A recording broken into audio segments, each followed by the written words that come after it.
Good evening, and welcome to HAI-5 News. I'm Leah Botman.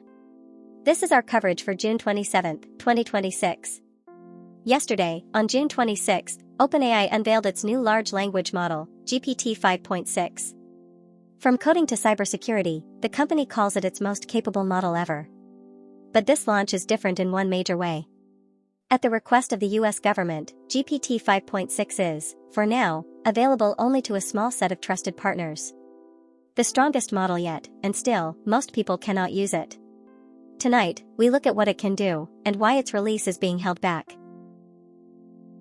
First, what exactly is GPT-5.6? This time, OpenAI prepared 3 models for different needs. There is Sol, the flagship, Terra, suited to everyday work, and Luna, the fastest and most affordable.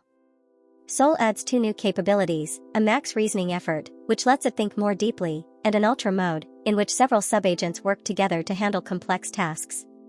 On pricing, measured per 1 million output tokens, Sol costs $30, Terra $15, and Luna $6. Power, or cost. The lineup lets you choose across 3 tiers, depending on the job. Next, its actual performance. The headline is Terminal Bench 2.1, a benchmark for command line workflows. Sol, in Ultra mode, set a new record at 91.9%. Standard Sol scored 88.8%, ahead of the previous generation, GPT-5.5, at 88%.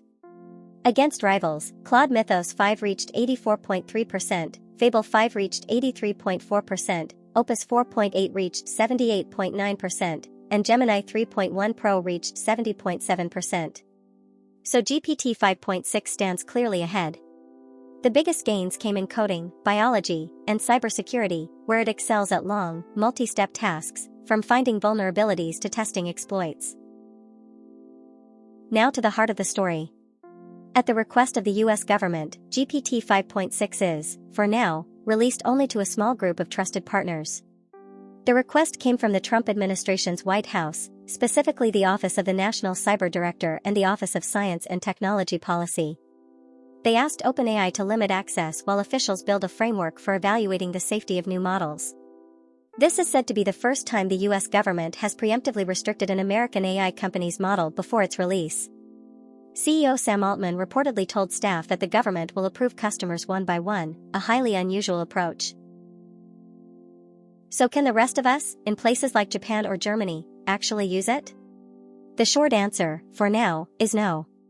Access is limited to a small number of organizations with a dedicated OpenAI representative, and there is no public sign-up. According to reports, developers in the EU, the UK, India, Japan, and the wider Asia-Pacific region will not get GPT 5.6 through normal ChatGPT or API tiers, until Washington explicitly allows it. The likely path is a gradual widening, first to close English-speaking allies, then the EU, and then the world. But a simultaneous global launch does not appear realistic anytime soon. Finally, to wrap up. GPT 5.6 shows that the race for AI capability has entered a new phase. At the same time, its very power marks the start of an era in which governments seek to control who can use these tools, and where.